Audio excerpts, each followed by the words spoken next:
This Frank Brickowski and NBA Picks edition of the Sports Gambling Podcast is presented by MyBookie.ag. Sports are back, and MyBookie is now offering a 100% deposit bonus when you use the promo code SGP. That's MyBookie.ag, promo code SGP to play, win, and get paid. We're also brought to you by the leaders in daily fantasy, DraftKings. Download the DraftKings app now and use the promo code SGP to get a shot at millions of dollars in prizes every day this week. That's promo code SGP to get a shot at millions of dollars in prizes every day this week only at DraftKings. Finally, we're brought to you by Ace Per Head. Ace is the leader in pay per head providers, and they make it super easy to start your own sportsbook. Plus, Ace is offering up to 6 weeks free over at aceperhead.com/SGP. That's aceperhead.com/SGP. Ooh, welcome everyone to the Sports Gambling Podcast. I'm Sean, stacking the money green with my partner in picks, Ryan, Real Money Kramer. What's happening, Kramer dog? Well, Sean, I lied. Last time we talked basketball, I told you I was wearing my basketball shirt. I forgot we were having a throwback basketball episode today. So I got my only throwback basketball shirt, much like Rob Lowe. I am a fan of the NBA through the great Lynn Sanity shirt I got here, $5 on clearance in Times Square after they got rid of him, after the Knicks got rid of him. Perfect time to snag one of those Lynn Sanity t-shirts. Joining us, third man in the booth, Colby Dant, aka the Dantabase. What's up, Colby? Well, look, I don't want to get off track, but you roughnecks, you're still. Oh my goodness! Yeah, real quick. This is an NBA podcast. We're going to be joined by Frank Brickowski, a seasoned veteran with a ton of amazing gambling stories. Yes. And if you're not familiar with Frank, before listening to this podcast, you want to listen to that interview. He's got a bunch of great 16 years in the NBA. So what you're saying is you should continue to listen. Yeah, and maybe some people, they heard Colby's on, they're ready to they're ready to stop the episode. Don't worry. This XFL guy again. But the XFL, I against all odds, I was kind of leaning that it was cooked, but then you heard the whispers of no, someone's actually going to buy it, and it sounds like an awesome deal. The Rock and his kind of business partner, they got it for $15 million, which that's like the Lynn Sanity shit. Pennies on the dollars. Huge bargain. What did they really buy? Just the name? No, and all the equipment, like all the jerseys, video equipment. So this was like the store is closing, everything's for sale. Everything must go in Times Square. even the light fixtures and shelving must go. The ultimate liquidation sale. Well, NBA is back, and of course, make sure you head over to mybookie.ag. Use the promo code SGP, 100% deposit bonus. Deposit $300, and then all of a sudden you're playing with 600. Daily NBA bubble action. We got the PGA Championship. We just gave out all of our picks on the PGA Championship preview podcast with our boy Steve Shermer, and tons of nice little long shots. And MyBookie is great about the head-to-head matchups. The three grouping ones, first round leaders, any sort of golf bet you want, they got you covered over at mybookie.ag, where you can play, win, and get paid, especially when you use the promo code SGP. Joining us on the line, NBA veteran playing 16 years for the National Basketball Association as a center, Frank Brickowski. Frank, how are you enjoying the NBA bubble so far? I'm not down there, so I'm enjoying it thoroughly. I'm enjoying the content we're pushing out. I'm enjoying not being in the bubble. I'm enjoying it all. Well, yeah. And as a former player, guys deal with a lot of downtime. What do you think they're doing in this bubble to kind of fill the time between games? Besides gambling? Well, we are the Sports Gambling Podcast, so that's kind of where I was leading you. I imagine, it's entertainment, right? We got to stay occupied, keep your mind off the game and the pressure and the bubble, and anything to distract you from it. I think is healthy. Assuming everybody's gambling responsibly and having fun with it. Well, that's you got to responsibly gamble. As a player, did you ever witness kind of any sort of crazy gambling incidents or take part in any as a player? Only about 1,000 times. Any no, it's fun. Well, yeah, I mean, it's all. it's all fun until it's not, right? I think the ones that are not are the ones that stick in my memory of, bad dice or somebody getting into a fight. We flew into Seattle. This is going back because Seattle doesn't have a team, obviously, but we flew into Seattle and the Knicks were already there to play after us, which rarely happens. So we have 3 teams packed with gamblers, and they have these consistent games going on. So they're all kind of going at it, and it got heated. It was Ewing and Oakley and X-Man, and it was just a rough crew. And, the stories were you just hear snippets of what happened the night before because I wasn't involved in the game, and I'm not a gambler. I gamble on the golf course for fun, and that's it. But, I play liar's poker with the crew, and we'd have fun with that. But for the most part, I stayed out of those games, and it would get crazy. Yeah, no, I mean, it certainly is. It's a classic case of just the juice has to get more elevated as you start making more and more money. And we all watched Jordan and the security crew in the documentary throwing quarters for allegedly hundreds of thousands of dollars. I would imagine with that Knicks, especially those Knicks players. How often did the night end with some sort of altercation and someone taking their chips and going home? No, it was. I mean, we had a rule, and I would jump into a game once in a while on the plane or not, but we had a rule: if you get caught cheating, and it, I don't want to say everybody kind of tried to work it, but if you get caught, the money in the pot that you have stays. You can still play because you don't want to lose anybody to the game. But I do have one story. Michael Jordan. It was the All-Star game. We were in LA at the Beverly Wilshire, and it was 9:00 in the morning, and Oak comes up from behind me, and I don't see him. He puts me in a headlock, and I turn around and it's Oak, and we haven't seen each other in a while, and so we chatted up. He gets a phone call, and he says, talking to Brick in the lobby, and he says, "Okay," and he goes, "Let's go."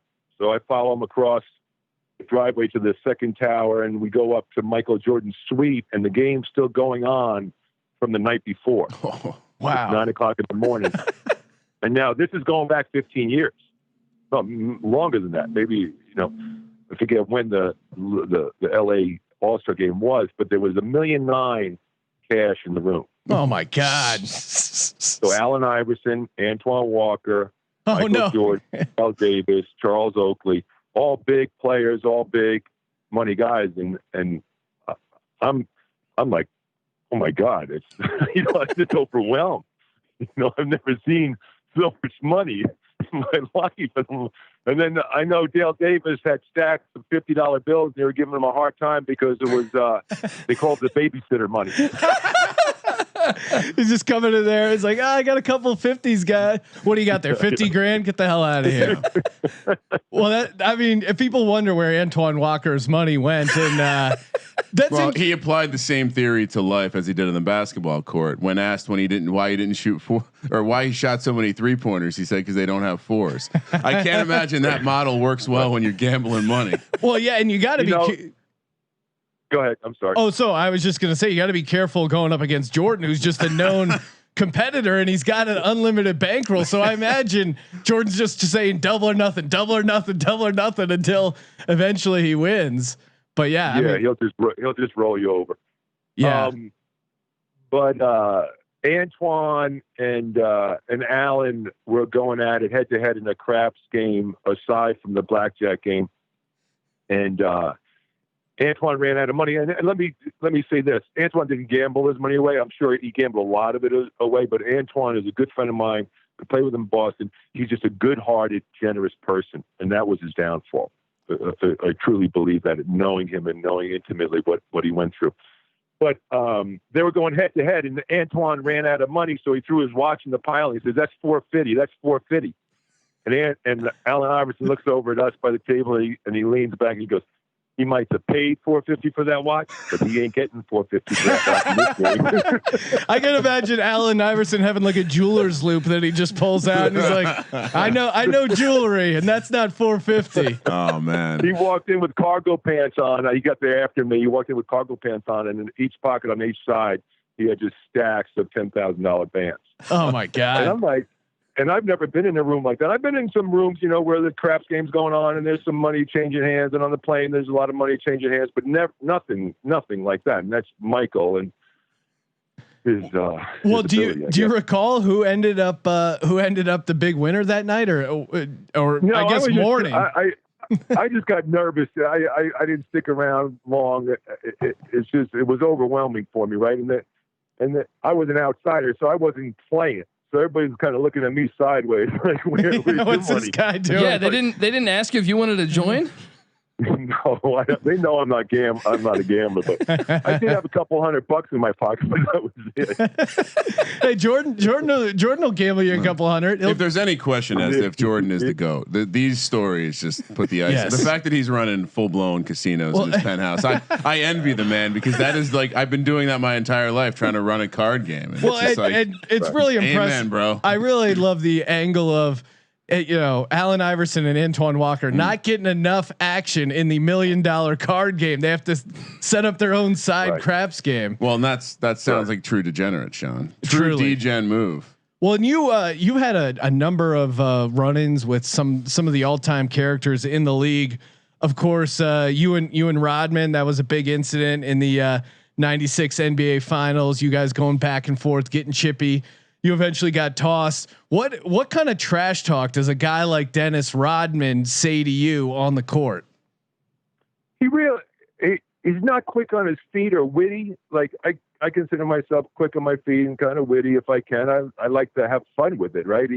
He just really didn't know how to go back and forth. But the time I remember is he was standing sideways. I don't know if you remember. He was standing sideways to me at the foul line. Yeah, I remember.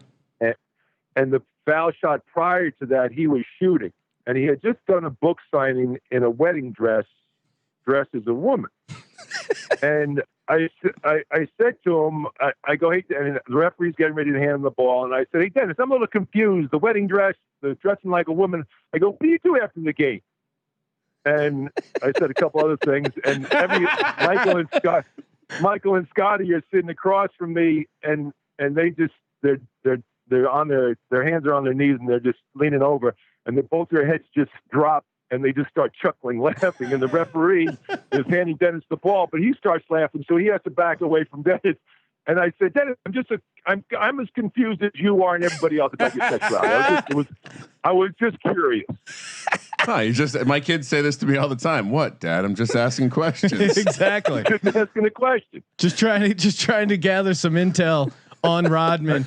Who is the hardest guy you had to guard or kind of go up against? Obviously Rodman, not an offensive scorer, but you know, vicious on the boards. And then you had to guard Shaq at one time. And you know, over the years you guarded a number of big men. Who really was the hardest? Well, Dennis was pound for pound was the best rebounder in the game ever. So just get that out there. So he was tough to keep off the boards. The fun thing, and I've known Shaq since he was 15. He grew up in San Antonio, and he would come to practices and games. So we've always had a relationship. And he would say, "Hey, I won't dunk on you if you don't shoot any threes on me." And I'm like, "Hey, Shaq, when you get the ball, we double you. When I get the ball, you got to play me one-on-one." So I enjoyed playing against Shaq and the big guys because they couldn't guard me outside, and if they came out, I'd go by them. And then when they get the ball in the post, we double them. So I have all the help I need. Yeah. But, you know, Moses Malone was relentless. Buck Williams was tough. I struggled with the guys who played like I did. I wanted to beat you up. I wanted you to be pissed at the end of the game, win or lose. I wanted you to remember that you played against me, right? And the players like that, Oak and Buck, we kind of had a truce, you know, like we won't go hard if you don't go hard. You know what I mean? Like beating each other up. But I remember there was a Russian dude who played in Cleveland who was just strong as an ox, and he just got into the league, and he's a coach now in the league. And I can't remember his name because I can't never pronounce those names. But he was a rookie, and he was just a bull of a man. And he's standing next to me at the foul line. And I said, "You relax, I'll relax." You know, on the foul shots until it really means something. You know, you just kind of respectfully let a vet stand there, and you don't go after the ball. And I said it to him. I said, "You relax, I'll relax." And he kind of took a while for him to process. And he looks at me and he goes, "No, me hustle." I'm like, "Oh boy." You had your own Rocky moment there. Yeah, I relax for no one. I represent USSR. You got to appreciate the chip on the general Russian shoulder, you know. Well, you grew up. Correct me if I'm wrong, but you grew up in the greater New York area, the city, and kind of had a scrappy childhood. Do you think that kind of informed your playing as your career went along? Yeah, and then I played for a tough coach, Dick Harder. But growing up, I grew up in North Shore, Long Island, maybe 20 miles outside the city. My dad used to drive me across island to Long Beach and Roosevelt, where all the African Americans played and lived. And he would drop me off at early ages, 15, 16 years old. I'd be scared, scared shit of going over there and being the only white guy on the court. But that's what made me, right, as far as a player. And I remember I did really well. Well, the first time he dropped me off in Roosevelt, there's a playground at the school in Roosevelt where Dr. J grew up and went to high school. And he dropped me off, and I didn't get in the game. He picked me up, and next Saturday he dropped me off. I didn't get in the game. And then I finally got in the game and didn't really do very well. And then the fourth Saturday, I did well. And they kind of acknowledged me and high-fived me as I was leaving. They welcomed me back or whatever. And I got in the car, and my dad kind of smacked me in the back of the head. He goes, "What are you out there making friends?" And classic dad that line. was the mentality in New York. Like, you're not out there. If someone's having a good time, my dad always says, if someone's having a good time playing against you, you're not doing shit. So I go out to California, and I'm playing at Stanford, and I blocked this big guy's shot, and he passed me on the butt and says, good block. And I was shocked that someone would compliment me. I'm blocking their shot. I expect you to be mad if yeah, you expect him to get. It speaks to the where the game is going now that we're in like the full blown like all-star AAU mode, because growing up on the East Coast and also making that migration to the left coast, there is definitely that lack of just general darkness surrounding the ability to communicate with others in a positive fashion. So, what I wanted to ask you was that it seems throughout watching and reading, especially NBA content from like the 60s through the 90s, there was a certain kind of badge coming from New York that you could wear throughout the league. Did you find that gained you respect when people found out where you came from? No, they could give a shit. Okay. Like you gain that respect on the court, whether you're from New York, and I was proud of the fact that all the brothers would just say, just leave that dude alone. Yeah. Just let him sleep. Don't want to mess with that guy. And that's the way I wanted it, right? And I'm not saying I whooped ass or did anything, but if you went after me, I would. You know what I mean?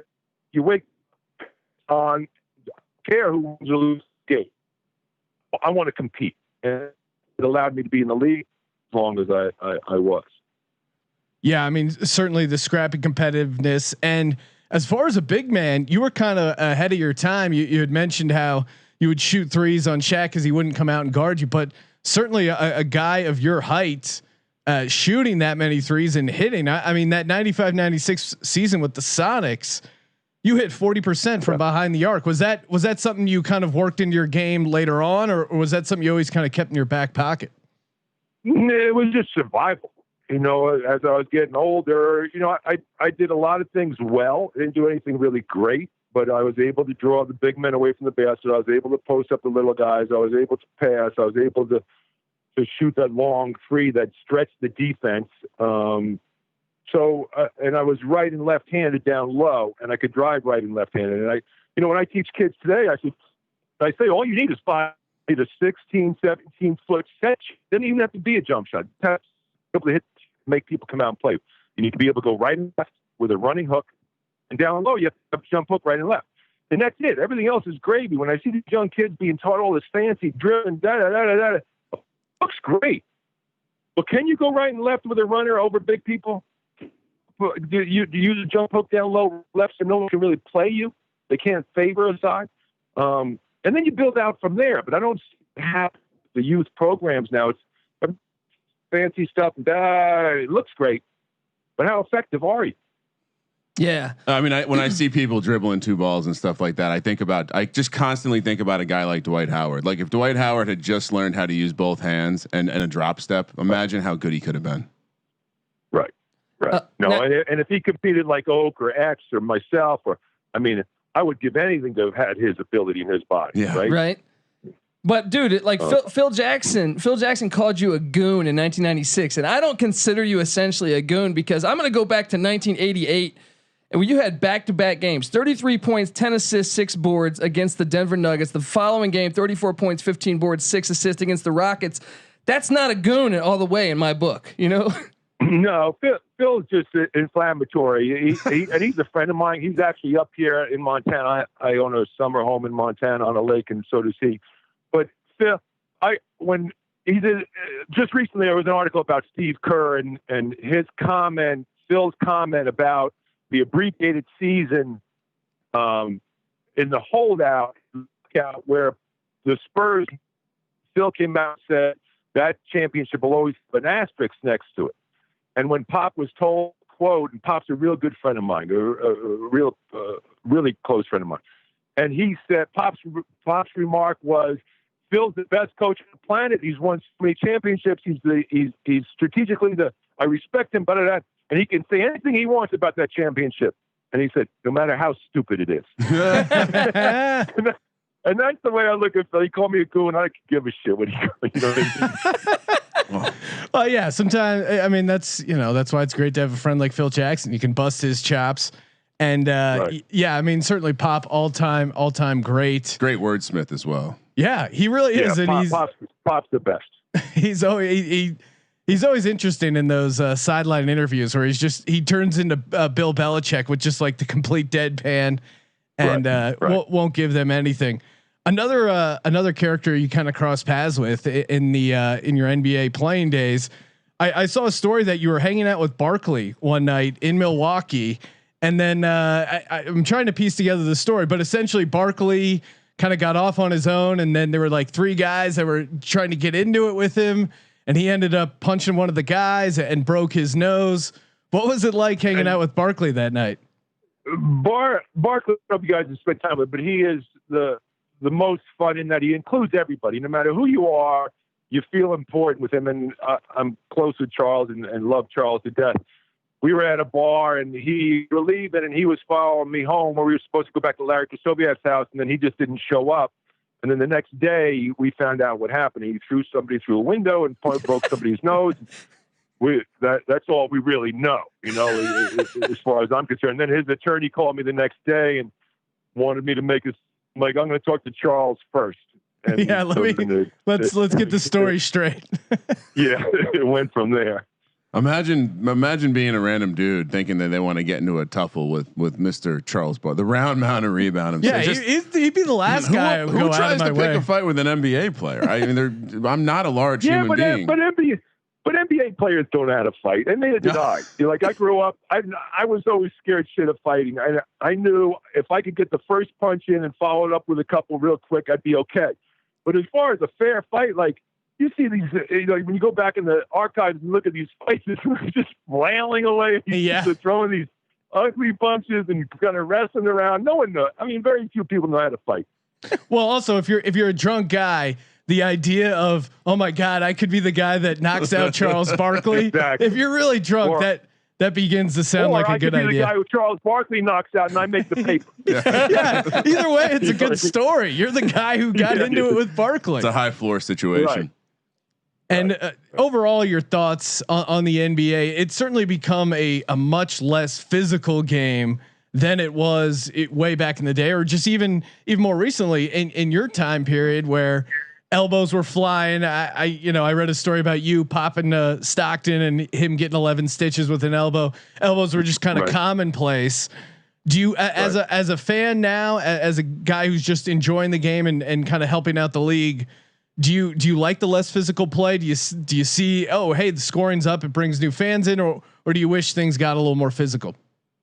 It's a mixed bag for me because I want an honest game. Like if you're on a playground in New York or wherever, and a small guard comes in the lane and he wants to go to the basket, no, you don't get to go to the basket unmolested. It's just the way basketball is played. So the Stockton story is a great story, and that was basketball. David Stern comes along, and David was a personal friend of mine. I had lunch with him a week before he passed, or 2 weeks before he passed. and he brought with him the genius marketing machine that he had, right? And so he made us all a lot of money, and I'm grateful for that. But what he did was, prior to David and his marketing genius and his machine, you had to win championships to be a superstar. You had to be Michael, Larry, Magic, whoever, and then you became a superstar. When he brought that machine along, what he was, look, if you can sell sneakers and Wall Street likes you, we'll make you a superstar. Don't worry about the accolades. We'll get you there. And with that came an influx of money and momentum, and he created this monster of a conglomerate, really, a world power in business. So like I said, it's a mixed bag.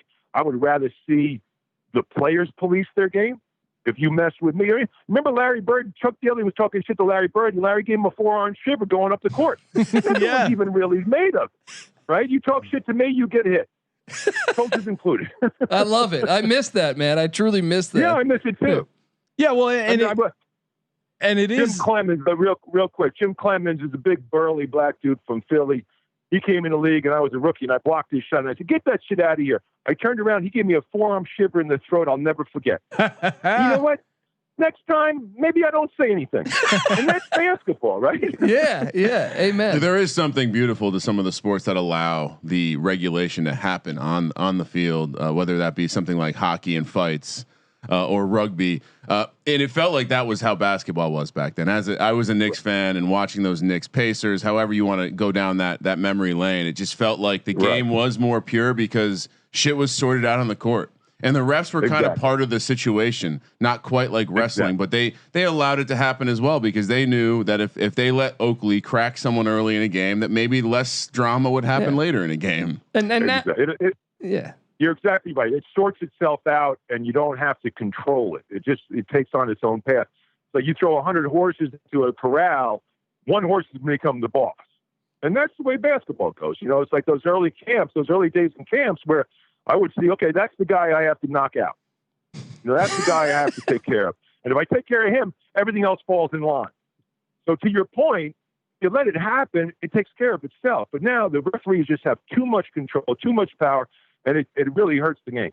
Yeah, as a fan, that's where it gets frustrating, because there's just not consistency in the way games are reffed. Because one, everything's a foul, and then the other thing, they're letting them play. And I always am an advocate of just letting them play. And again, if it's close, let it go and kind of let it sort itself on the court. And then you hear these stories as gamblers, you're always paranoid of like, oh, the ref's in on it, it's fixed. And then you're like, no, you just lost the bet. But then a guy like Tim Donaghy gets busted, and he actually was involved in some point shaving and kind of fixing these games. Did you ever have any or hear any whispers or think any game you were involved, the ref had a vested interest in the outcome? Never.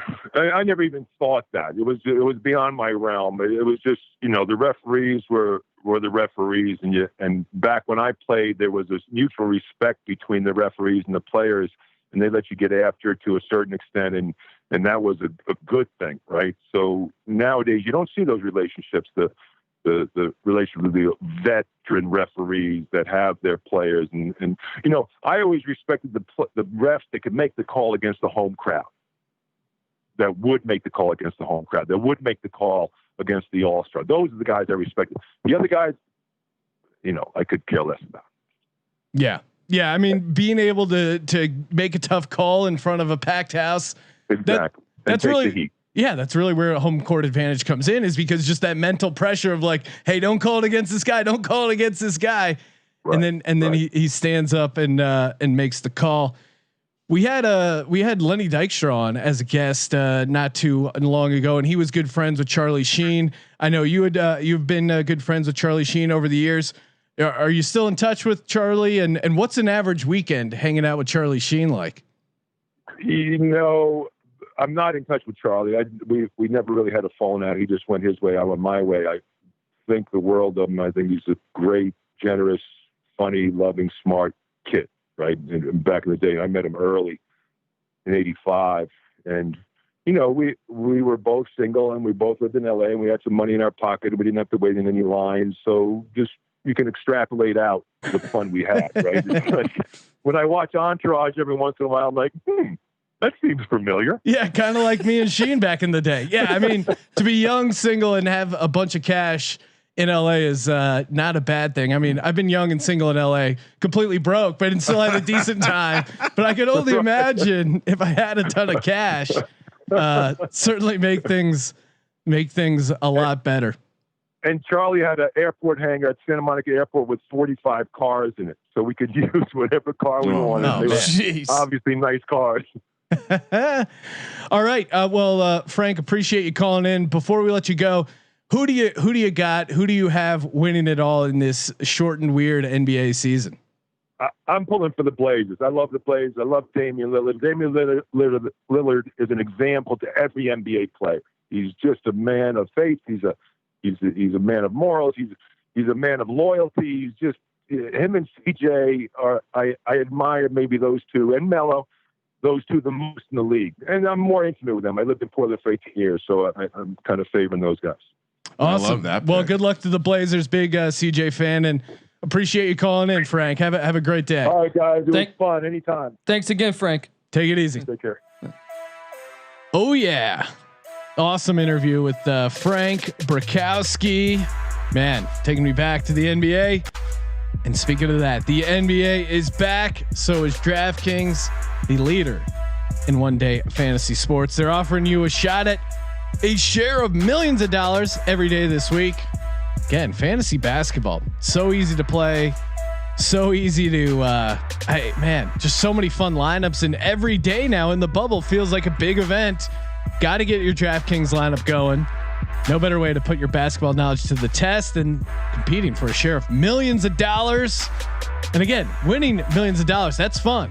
And that's good. If you're having fun, the other person shouldn't having fun because they're not winning millions of dollars, just like Frank was talking about. Also, if you're listening to this, still time to get in a lineup for the PGA Championship. Check out our PGA Championship preview podcast. We gave out some sweet DraftKings lineups as well. Download the DraftKings app now and use the promo code SGP to get a shot at millions of dollars in prizes every day this week.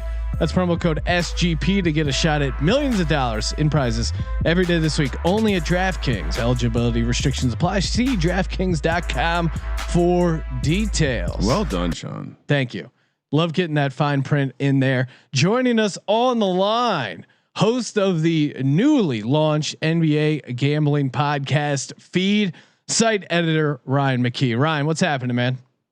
Hey guys, just living it up out here in Arizona, enjoying the 3-0 Phoenix Suns. They've come back to the bubble. They look like a completely different team. I'm currently wearing my Devin Booker jersey right now as we speak. I've pretty much been wearing it for 3 days straight. Well, and that Devin Booker shot, it did, and I feel like people on the internet have been saying similar things. So I'm not breaking any ground here, but that Devin Booker shot did feel a little March Madnessy. This huge, 13, 14 point underdog winning with a game winning shot. I mean, where was Gus Johnson for this Devin Booker just beautiful jumper to drain it? 3-0 so far. Not just a great shot, but he hit that shot over two of the best perimeter defenders in the entire league in Paul George and Kawhi. I mean, over both of them. They couldn't have defended him any better, and he still hit it. It was amazing. And I mean, also not that I'm a guy who likes to let him play, but it did seem like there was some contact there as well. Probably could have got the and one going there as well. Larry Johnson action. Yeah. But as a Suns fan, we're not greedy. We're happy. We're happy with just the win. Well, and just the win, but you're 3-0. Walk us through. We're taping this Wednesday morning, and of course, if you want daily, up-to-date bubble picks, make sure you subscribe to the new NBA Gambling Podcast feed on iTunes, Spotify. McKee's cranking out the podcast, joined a lot of the time by our boy Zach Bronner as well. But what are the Suns' path to the playoffs? Because now that they're 3-0, you have to be licking your chops, thinking there's a chance, right? I mean, I gotta say, I came into this not expecting anything. I was just hoping to at least watch a few fun Suns games. But Yeah, in theory, there is a path to them getting to the 9 seed and getting to that play-in game. But the problem is they have a real tough schedule ahead of them. They've already had a tough schedule, and they don't play any of the teams that are ahead of them for that spot. They don't play the Spurs or the Pelicans or the Trailblazers. So it's not completely in their hands. I mean, they can keep winning, but if those other teams keep winning too, they don't really stand a chance. And at this point, I mean, who are you rooting for, Sean, to sneak in the West? Because it went for me, like, clearly I think I still want the Blazers, but I'm finding myself wanting to pull for this Suns team. Oh yeah. And I think we had a horribly bad hot take of who's laying 7 points with the Suns. Was that the first game of the bubble when we broke it down? Yes. So, yeah, we were wrong. We didn't realize that the Suns and the modern day millennial Twitch cult, the Twitch superstar known as Devin Booker, would be fully energized. Well, yeah, they were laying a 7. I might have gotten up to 8 against that Washington Wizards team, which is pretty much a G League team at this point. I believe they're comically bad. Yeah, I believe that House on the Bill Simmons podcast called them the Gizzards instead of the Wizards, which I feel like is certainly apt. They've got the worst lineup, in this bubble. Well, and I'm laughing, but the Sixers. They play them today, I the way the Sixers team, I'm hoping that they're just kind of complacent because they're slow rolling. They can't really do a ton in the seeding, but I mean, letting up 53 points to the Pacers. I'm blanking on the guy's name, but he put up Ford put up 53 points. TJ Warren. No, it's Warren, and I was like, what the hell? Like, Brett Brown is just such a frustrating coach. If they don't really make some noise in the playoffs, they got to get rid of him. And I'm sure they're going to use the bubbles as an excuse, like, oh, come on, it was a weird season, blah blah blah. But dude, like, this team has so much talent. But aren't you seeing I feel like there's a couple characteristics of a team that are starting to rise up a little bit. And if you remove the idea of like your stable kind of bell cow teams that we expect to do well, prosper, it's really about teams with young fellas with energy, and 2 teams with coaches. And to your point about Brett Brown, like sometimes you need a guy who's going to think outside the box. And I think while maybe we need a longer sample size to really determine this, I think if I'm a Sixers fan, I guess I would be hoping that we could lever this weird experiment to get a new coach for next season. Right. Yeah, but I'm worried. Don't you want to fail in this situation so you can succeed next year? Yeah, but I can never root for the team to fail. But I see what you're saying. But I'm worried that if they failing in this construct isn't that big of a deal because it's so short. But but that's what I'm saying. If it's not a big deal, then I think that almost buys them more time. Like, I feel like if they fail in the bubble, then that will be just another. It's just another excuse for Brett Brown and the Sixers. And really, there's no excuse. Like, coming into this season, I said if they didn't get to the Eastern Conference Finals, he had to go. I'm still holding to that. I'll say it for all of us. Fuck Brett Brown. There you go. The Sixers lost me a substantial amount of money in that first game against the Pacers. I thought it was a lock that the Sixers would win. The Pacers didn't have Sabonis. They didn't have Malcolm Brogdon. They have a banged up Oladipo. I thought, who are they even playing? Like, what is TJ Warren going to have 50 points? And then fucking TJ Warren went and had 50 points, and which makes it even harder because the Suns gave him up to the Pacers for nothing, and he's been playing like a baller. And back to my point about coaching, forever the guy who seems to have been fucked over by the NBA has continually had success. Maybe was never the prom queen, but find me a Nate McMillan team that doesn't play good basketball, and once again, look at him. He's rolling up with scraps to the party, and they're getting wins. So coaching, #coaching matters, Sean. It does. And what do you, McKee? What are you doing now, handicapping these? Because I think we're already getting to this point, and I think we kind of had this angle early on that some of these teams like Milwaukee clearly didn't need to play for something to take the under on their win total, and you saw it when they lost outright to the Nets. And now that they lost outright to the Nets, with the Nets sitting their 3 best players that they brought to the bubble, and that was, that's their 4th through 6th best players on their team who in actuality, the Bucks just seem content with, they played their entire bench some minutes. They played like 15. They went 15 players deep. They're just trying to get guys a bunch of minutes. So it is really tough to pick these games. As if you look at Zach and I's picks, which you can get at sportsgamblingpodcast.com, NBA picks. We're both 500 right now in picking every game against the spread.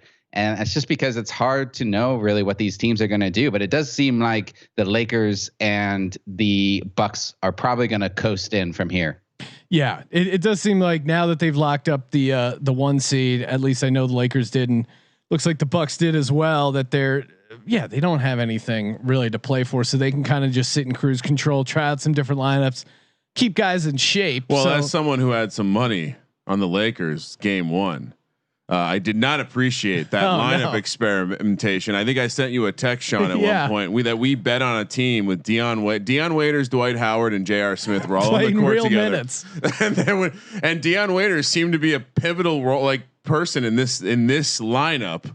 Yeah, fuck you, LA. Like, how are you going to win that game by 2? Dion Waiters is gonna.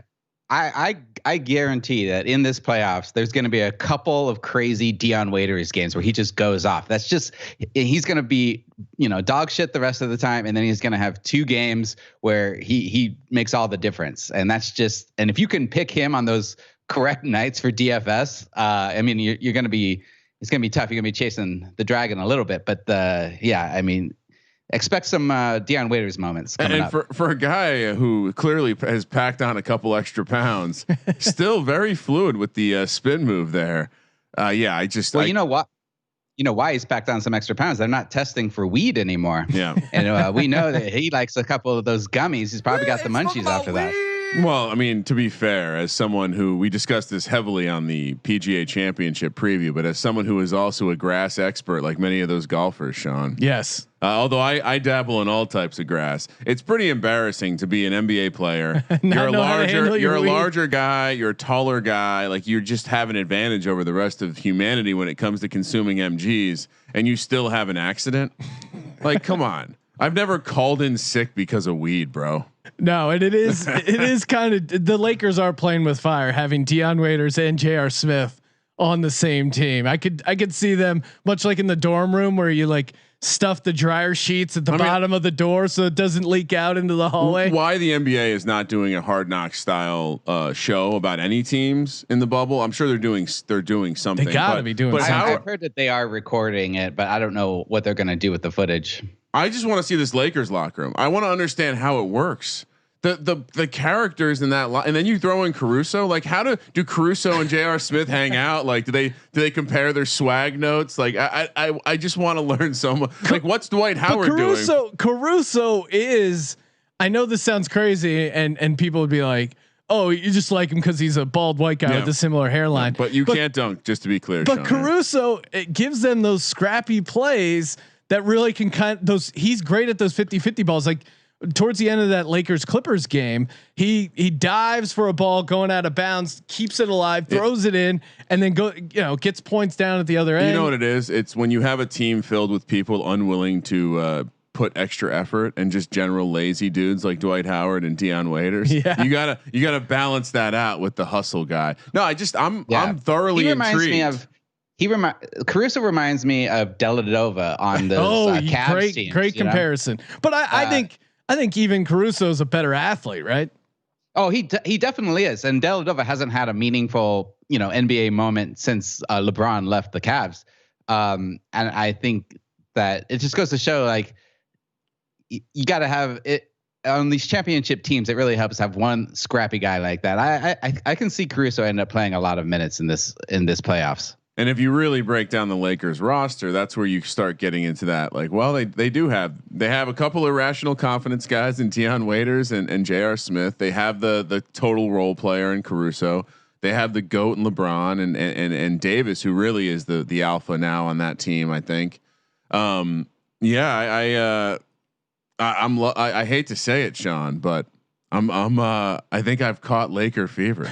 I think I'm back in on LeBron. When I saw when I saw old ass LeBron, which by the way makes me feel old. Yeah, he shouldn't. But when LeBron still elevated and fucking went like full blown like head hitting the rim dunk in that Laker Clipper game, I was like, oh okay, still got it, buddy. Is he? Because I feel like he was growing out the gray beard, and then I watched the game. I didn't really see much of the gray. Is he hanging on to it? Down in Orlando, they have lots of different cosmetic kind of. They didn't bring the strip club. They do have a bar. They set up a barber shop for them, so I bet he's got it. I bet he got a dye job. Yeah, that's. I mean, there's a lot of older gay gentlemen in Orlando who are probably like, "Hey, LeBron, like this isn't a hard problem to fix now. we can get this taken care of." Next thing you know, Anthony Davis is going to lose the unibrow. I like he's getting it waxed. I like the gray beard. To me, that was like an alpha move by LeBron, like the silverback gorilla. It was the real life character that Kyrie was playing in that strange commercial that turned into a full blown movie. Drew. Yeah, Uncle Drew. Why they made a movie out of that? I still have. He's an artist. Kyrie's an artist, Sean. I still have no idea. All right. We'll get to just talk a little. The lines aren't out, but we can kind of give some leans here on the Thursday night games. Before we do, want to give a quick shout out to Ace Per Head. Again, instead of betting on these games, you could be booking these games. While you're listening, before this podcast is over, you could already be signed up at aceperhead.com/SGP, opening up your own sports book. All you got to do, aceperhead.com/SGP, get up to 6 weeks free. Don't need to know anything about running a sports betting website. They take care of you.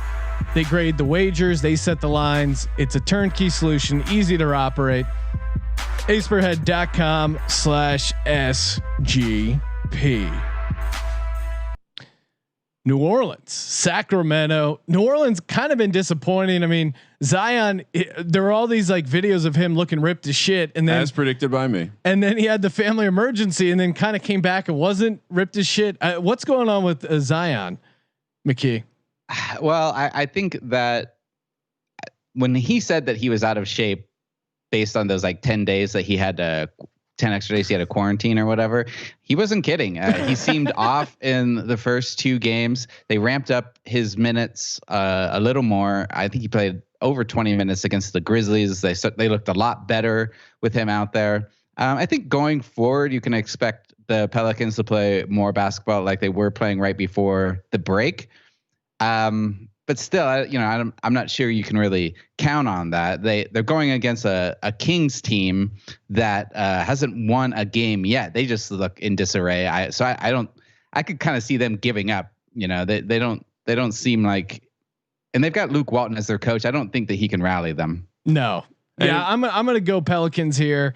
Assuming the number is reasonable, which I think it might be. And JJ Redick, he's been quietly shooting. Do we have any takeaways for these early games? Any handicapping angles on the early games? The NBA player is not necessarily known for the 135 East Coast. That's a different body clock experiment for these guys. Well, there always used to be the move of these noon games on the West Coast. Always, especially in LA, always going under. Everyone's clock's on the same calendar, I guess. I'm curious, but because now it's becoming the new norm. You're playing these daytime games. I don't know how you could, like, to me, this is a simple equation. You just don't bet on teams like the Kings. You can't bet on, like, you're either taking the Pelicans or passing. Great stay away there. I would say take the Pelicans or stay away. Don't bother with the Kings at this point. Miami Heat going up against the Milwaukee Bucks. Now, the Bucks again, it just doesn't seem like they're going to be that motivated. But at some point, you got to do something, right? What's your lean here early? I think you have to take the Heat because the Bucks just aren't playing for much. It'll be interesting to see what they set the line at. It matters if Jimmy Butler comes back or not. He sat out the Boston game with like a tweaked ankle, and the Heat ended up beating Boston anyway, which most people didn't see coming. But yeah, I also don't know what Milwaukee is planning to do. If they're going to play their entire bench like they did against the Nets, then you definitely can't take them. So I think it really matters what they set this line at and if Jimmy Butler's coming back or not. Yeah, I think Miami, I would even take Miami as a small favorite. If it's not over like, so you don't think the price 2 points? You don't think the price will be adjusted enough to where the Bucks become valuable? If it's over 4 points, if the Bucks are getting more than 4 points, I think you go Milwaukee. But again, worth monitoring the Butler situation as well. Well, and I think the key with the bubble is you have all this opportunity to bet. Sometimes you got to know when to not bet, Sean. That's Kramer. This is not the show for only. Sometimes the best bet is no bet at all, Sean. No. Here's the thing: Milwaukee just has not looked the same since they've come back into the bubble. They beat Boston, but that was when that was in that first game when Jason Tatum went like 2 for 20 from the field. So I'm staying away from Milwaukee. I do like the Heat here, but we have to see what the line is and if Jimmy Butler is coming back. And by the way, like that outside these first two games maybe aside, this Thursday night slate, the next 4 games we're about to talk about, some really exciting teams here, Sean.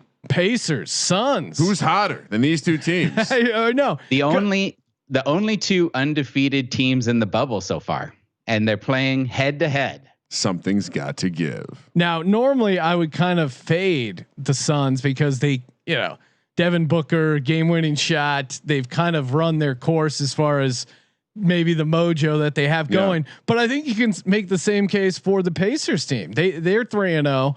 I think, especially assuming they make the Suns the dog here, I'm taking the Suns and the points.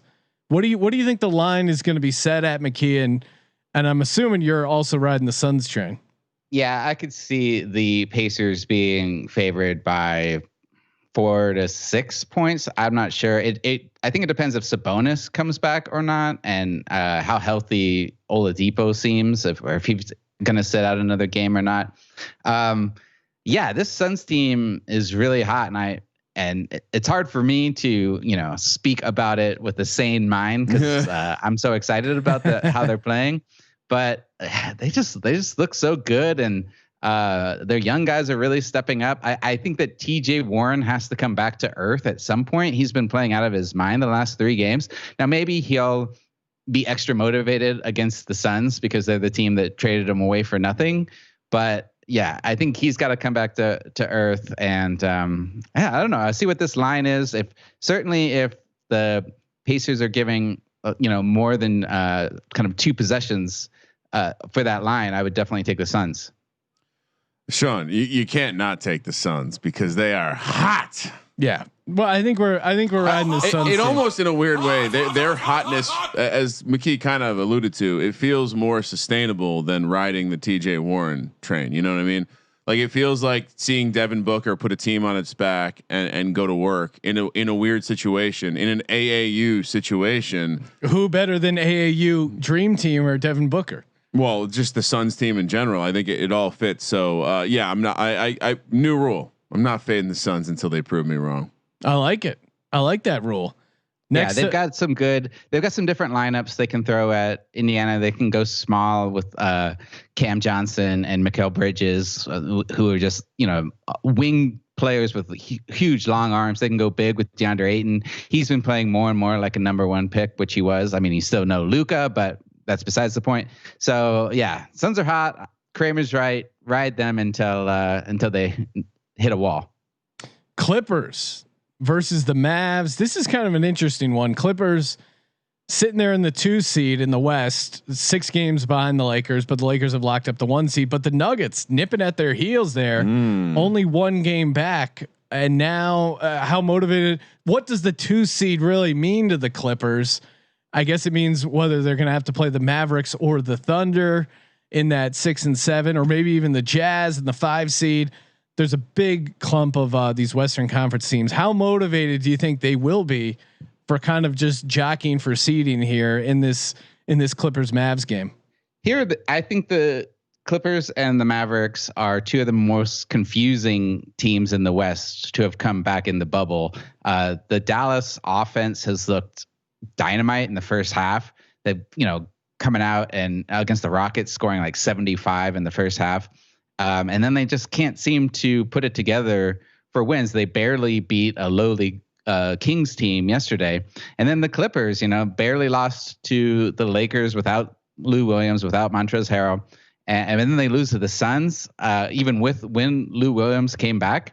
So I don't know which. I have to see the line on this one. I have no idea what the line's going to be set at, but I feel like I'm going to lean towards the Clippers just because I don't see Paul George and Kawhi losing 2 games in a row after losing to the Suns. Yeah, that's a good angle. I think Clippers maybe slightly more motivated to get something done here. And I think the Doc Rivers situation. Yeah, anything under 4 points, I'm going Clippers. Anytime you have an opportunity to bet on a Doc Rivers led team that's coming off a little adversity, yeah, it's fun to do so. So let's ride the Clippers. They're taking back LA. I don't know if you've heard through Orlando. We're going back and forth on the motivation, but I do think there's a little bit of like playing for pride here, and I think teams that are kind of, and the Clippers are probably the best team for this example, coming off kind of an embarrassing loss. I think they will be a little fired up because they don't really need the game for the seeding, but a lot of people are watching these games. And I think in basketball, especially, there is just a kind of a little point of pride of like, come on, dude, we're going to lose to the Mavs now. So I think they're going to be a little bit more motivated than the Mavs here in this spot, like them coming off the loss.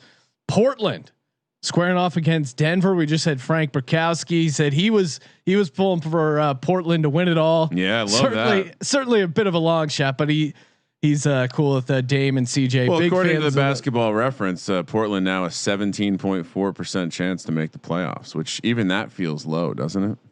They're only 1 game back from the Grizzlies, and they're in that 9 spot too. So what's the rule, McKee? If they're within a game or 2, then they have to play those tiebreaker games. If they're within 4 games, then they have to do the play-in. Oh, game. Okay. So there will be a play-in game in the West. Almost certainly at this point. And so basically that if you look at the breakdown over at Basketball Reference, Grizzlies are a 58.7% favorite to get that, followed by the Blazers at 17.4%, and then the Pelicans at 14.2%. McKee, your Suns with 1.6% chance. So I know. You're telling it's there though. It's there. They need a little help.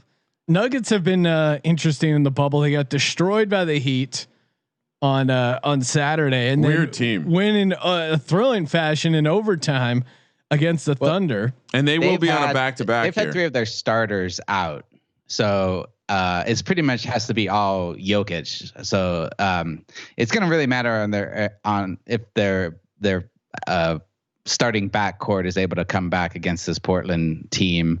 If not, I'm definitely going to take Portland depending on the line.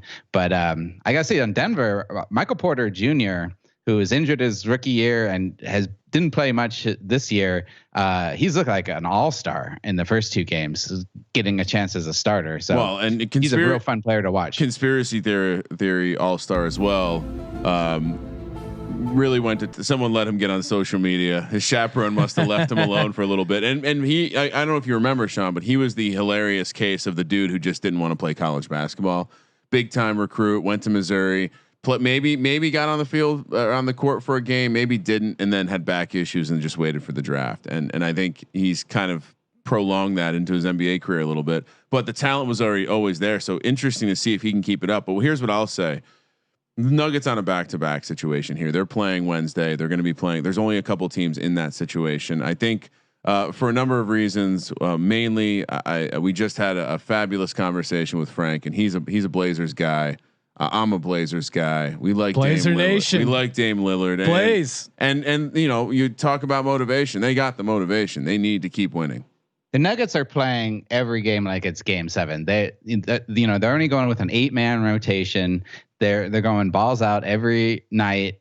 They looked great against Houston. I had actually picked Houston because they had been previously looking so good. Yeah, I like this Portland team against Denver, depending on what the line is. You're right. They're coming off of a back-to-back, and they've been banged up. I don't think they're that worried about whether they keep the 3 or the 4 seed. They're probably just trying to home court. Yeah, they're probably just trying to get their core 8 in the best shape. And I think coming off that back-to-back 8-man rotation, I'm going Trailblazers all day. Last game of the Thursday slate, the LA Lakers squaring off against your Houston Rockets. Also, Kramer. Lakers also on a back-to-back. Yeah, I mean it's Rockets all day, which is why you take the Rockets. And frankly, like I don't like. I guess if you're jockeying for position in the West, would you rather be the 4 seed and have the Lakers, or the 3 seed and get the Clippers? Yeah, I mean, there's not really an easy path there between the two, but if you're the Rockets, yeah, I don't know. Saying the Rockets, and this applies to the Nuggets as well, who we just talked about, because they would be the ones flipping spots there, the 3 and the 4, and of course the Jazz have there's other teams in the equation, but it does seem like if you're a Nuggets, you don't want to see the Lakers, you don't want to see the Clippers. I don't know if there's a huge difference there, as you point out. And also, quite frankly, if you're gonna get out of the West, and you're not the Clippers or the Lakers, you probably have to beat both of them, I would imagine, at some point. So, but yeah, Rockets in this spot, Lakers off a back-to-back with nothing to play for. Rockets all day. I mean, as long as they keep it under 6, I don't see why don't you pound the Rockets here? Are we missing anything? Are you also team Rockets here? I'm also team Rockets. It would be interesting to see what the Lakers decide to do today on whether they, how many minutes they play AD and LeBron against OKC, because you're right. They don't have it. They've got the 1 seed locked up. You would imagine they'd want to start resting their main guys.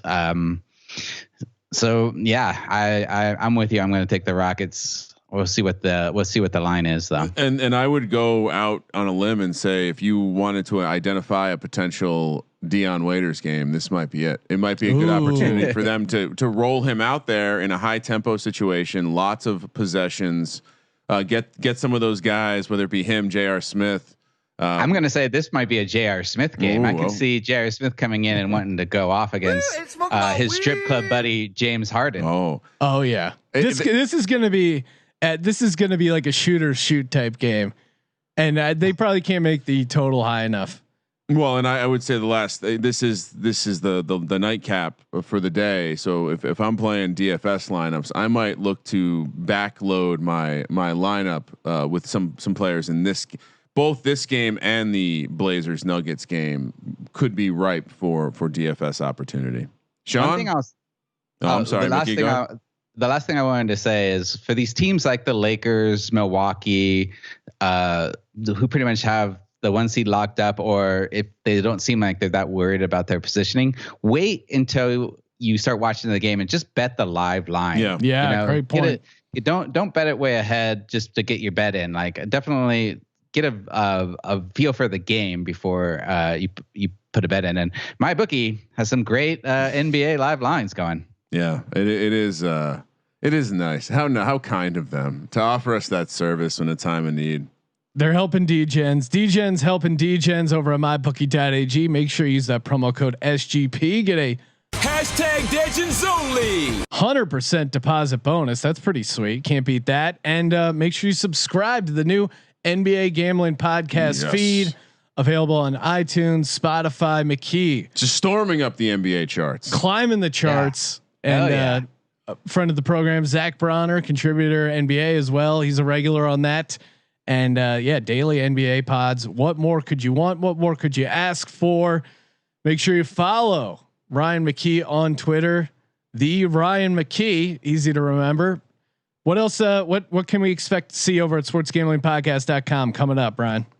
We've got a lot of PGA Championship articles up right now. Steve Shermer, who you just had on the podcast, is he's going crazy. I can't stop that guy from writing hundreds of thousands of words about golf. We also got some DraftKings picks up there for fantasy. We're gonna start having some more NBA DFS picks coming up with our man Will Mormon. And we'll keep putting up some MLB DFS stuff as long as baseball is still on. I mean, until they cancel baseball, which could be as early as tomorrow. It seems like. Yeah, baseball really fucked this up, Sean. Are you sad? Surprise, surprise. Don't let the door hit you on the way out, baseball. No one gives a shit anymore. Yeah, I mean, baseball. You had a huge opportunity, kind of missing it, but hey, the good news is. The two teams that there were issues on, both of them broke the rules. So if you follow the rules, it seems to be working. And knock on wood, plus side, no cross team contamination so far. So there's your little optimism on sports not being in a bubble and still surviving. And shout out to Will Mormon throwing those free picks out, because he's taking it up a notch. He's not just giving you a side; he's giving you he's throwing in props. I see an over strikeouts for Wednesday. I see he's throwing team totals out there. I see he's throwing run lines out there. So he's definitely taking that up a notch. And he's really the Alex Caruso of SGPN. he really works his ass off. Give you guys a little extra, a lot of effort. Love that. Love that. Check out his daily MLB picks. And with these crazy double headers, these 7-inning double headers, the schedule is jam packed full of stuff you can bet on over at mybookie.ag. Thank you for participating in the Sports Gambling Podcast. And for the Sports Gambling Podcast, I'm Sean, stacking the money green, and he is Ryan. What is Jeremy Lin up to, Sean? Kramer, let it ride.